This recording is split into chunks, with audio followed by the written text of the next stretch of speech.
Let's go, let's grow, let's get it. Hey, what's going on? My name is Carlos V. Spencer. Thank you for tuning in yet again for another quick 10-minute message.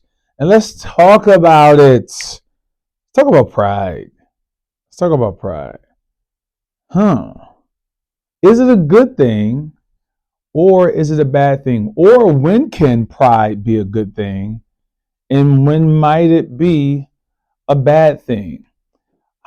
In the space of being proud, I also think of a space of being shrewd. And I always used to think that word was a negative word until I actually looked up the meaning of that word, to be shrewd. And if you hear it, it kind of sounds like if somebody described that person is very shrewd. It sounds like they're talking about somebody who's being rude or obnoxious or being mean or something like towards people. So when you hear that, you think, is that a good thing? But when you look up somebody who's shrewd, it's somebody who's very direct. It's somebody who's very confident. It's somebody who's going after what they want. So in the space of being proud, I do believe when you're proud about something that you're going after or something that you're determined to get, something that you're so confident in your skills that you're going to go after this thing and you're not going to stop until you actually get it because you believe that it's yours. You believe and you feel like, I'm proud to say I have the skills to be able to do this thing. This is mine to obtain. This is mine to go after. If you see somebody in the space of sports, you see a lot of athletes who could come off very proud, who could come off in the sense of, oh, he seems entitled, right? He seems very sure of himself. One day I saw a boxer, and I believe he was speaking like in the space of his Hall of Fame career. And during his boxing career, Floyd Mayweather, for instance, during his boxing career, people would think probably he was a very proud person, very shrewd, very, very up on himself. And you would always hear him, ain't nobody better than me. You see him in the mirror sometime boxing, can't nobody beat me, can't nobody, which I believe is a powerful mindset to have. To build your mindset up into a space that your mindset is so strong in the belief of, I am the best. Now, when you do that, it could rub some people the wrong way. But like Deion Sanders said, don't let my confidence affect your insecurity. So just because you're confident and you're proud, somebody may not be as proud and somebody may be insecure, and it may affect them in a way where they feel insecure and their insecurities are showing up. And it's not that you're being too proud. It's just that you being so proud is showing them that they are insecure in an area in their lives. So when Floyd Mayweather was saying this and he was talking about himself, and then during some type of an award he was receiving, he said something that made so much sense to me.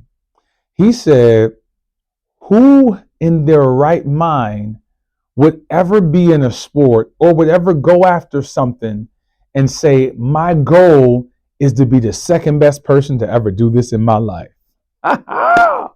My goal is to be number 2. My goal is, man, I'm going to be the second best person to ever play this sport. I'm going to be the second best person to ever do this business. I'm going to be the second best person to ever work in this profession. And I understood what he was saying. Who shoots out to be second best?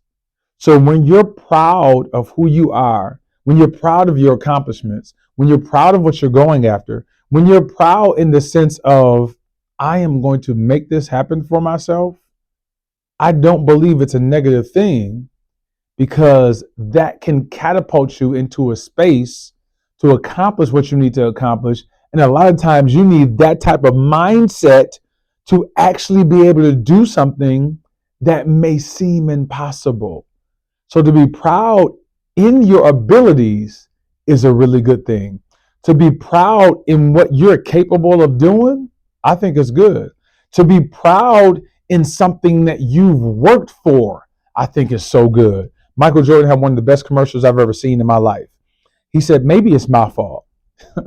He said, maybe it's my fault that I led people to believe that all of my ability was God-given and it wasn't based upon the hard work that I put into this skill every single day of my life. What he was saying in actuality was, I work so hard that I make other people think that this is just a gift that I've been given.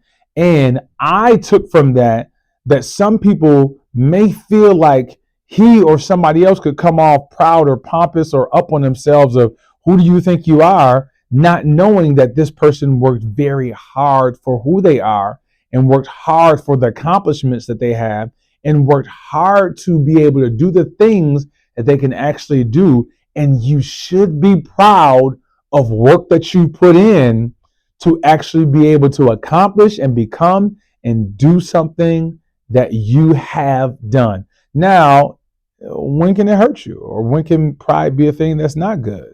I think it in the adverse, right? On the other side of that, I think that once you get into a space of being proud of something that you didn't do, being proud of something that you didn't put the work in, being proud of something that you're not willing to put the hard work in, but you want the limelight for that thing. I also think being proud can be dangerous when you're by yourself, or when you totally disregard the mindset or the input or the thought of other people.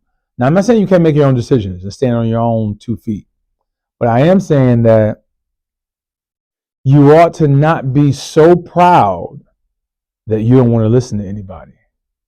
I've told my friends, my really good friends and close friends to me, the more that I go up in life and accomplish certain things and accomplish certain tasks and make different amounts of money, if I ever get into a space that I'm making decisions and it don't look good, and I'm making decisions where things don't smell good, and I think it smells good, right? I told them to come and check me. I told them to come and tell me about myself. And I also told them that if I get an attitude with you, remind me, Carlos, you told me to come and check you if you ever act like this. Because if you ever get to the space of being that proud and can't nobody tell you nothing, that's a dangerous space to be in when nobody has your ear, or when you don't have your ear open to anybody. Again, you don't have to listen to everybody. So if one person says you have a tail, like an animal, like cats and dogs have tails. If one person say you have a tail, whatever. But if 10 people say you have a tail, you might as well at least look. So I'm not saying you have one. I'm not saying you got to believe you have one. But don't be so proud that you don't even want to take a look where people are actually telling you something that might be able to help you out. I also think in the terms of a scripture passage that says, where there is no counsel, people fall. But in the multitude of counselors, there is safety. Again, where there is no counsel, people fall. But in the multitude of counselors, there is safety. The powerful thing about that scripture is that it did not say in the multitude of counsel that people don't fall.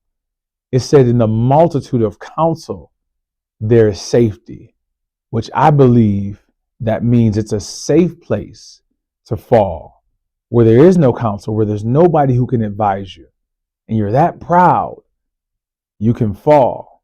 But when you have a multitude of counselors, a multitude of people who are wise, people around you, and you happen to fall, you fall in a safe place because you have people who can guide the decisions that you're making, even if you're the one making the final decision. I ain't too proud to beg. This lyrics what the song said. I ain't saying you got to beg, but don't be too proud to ask for information. Let's go. Let's grow. Let's get it. 06.